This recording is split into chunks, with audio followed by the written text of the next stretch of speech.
Justice is supposed to be blind. Same rules for the poor, same rules for the rich, for everyone. That's the promise of the law.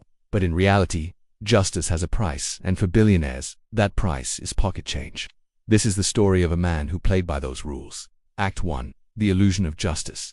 It started small. Fraud, insider trading, illegal deals behind closed doors. Enough to put an ordinary man behind bars for decades. But he wasn't ordinary. He was rich, and when the police came knocking, he didn't panic. He paid. Act 2. The first crime was just a taste. It left him wanting more. Power, wealth, influence. But each victory came with a consequence. Witnesses came forward. Journalists investigated. Some stories disappeared. Others got buried under pressure. Prosecutors built a case. It looked solid, airtight, undeniable. Then it crumbled. Because when someone is rich enough, nothing sticks. Not the lawsuits, not the investigations, not the scandals. You can't take on a billionaire and win.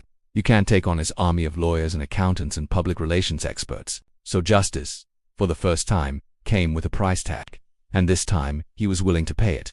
Act 3. Buying silence. The first payment was a warning. The second was a threat. The third a bribe. And soon it became a way of life. A generous donation here, a hefty contribution there, and suddenly everyone was on his side. The witnesses, the lawyers, the judges, even the juries, they all benefited from his generosity. Or did they? Who really decides a verdict in a courtroom? Who do you think? The 12 men and women on the jury? Well, they're important. They're there to represent the people. But what if the people are bought and paid for? What if the jurors aren't judging the case? They're judging how much they like the defendant. Because for billions of dollars, you can buy expensive tastes, you can hire expensive lawyers, you can pay expensive witnesses, and you can expect the jury to see what they want to see. And that's exactly what happened. The evidence was undeniable. The witnesses were credible. The case was rock solid. But the verdict was not guilty. Justice wasn't blind. Justice was for sale. Act 4. The empire grows.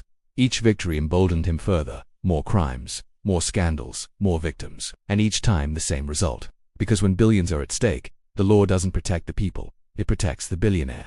Act 5. The exposure. The house of cards finally collapsed, not because of a legal challenge, but because of a leak. Secret documents, secret recordings, secret testimonies, whistleblowers. The billionaire had bought justice. Again and again and again, and this time, the whole world knew it. But exposure doesn't guarantee punishment. Because the richer the criminal, the harder they are to catch. Act 6. The legacy. One man's corruption could only be exposed so many times before the public grew immune to it, so the billionaire kept buying justice. Different judges, different lawyers, different cases, because for him, it wasn't about winning a case or two, it was about winning every single case. Every payment, every bribe, every kickback, it reinforced his belief. Money isn't everything, money is the law. Closing reflection. The story of the billionaire who bought justice isn't just about one man, it's about all of us. Because if justice can be bought, then it isn't justice at all, it's business. A business where the customer is always right, where the product is justice, where the CEO is corrupt, where the employees are paid to look the other way, where the shareholders benefit from the crime, and where the profits are immeasurable. Because when billionaires play by different rules, we all lose, and when justice is for sale, we all suffer. Because the billionaire who bought justice didn't just buy the courts, he bought our future. He bought our rights. He bought our very survival. Because when money is the law, then nothing is sacred. Not the environment, not human rights, not democracy, not freedom. Nothing. It wasn't a lawyer. It wasn't a judge. It wasn't even a jury. It was a billionaire. The billionaire who bought justice. Do you know what else is for sale? Our planet.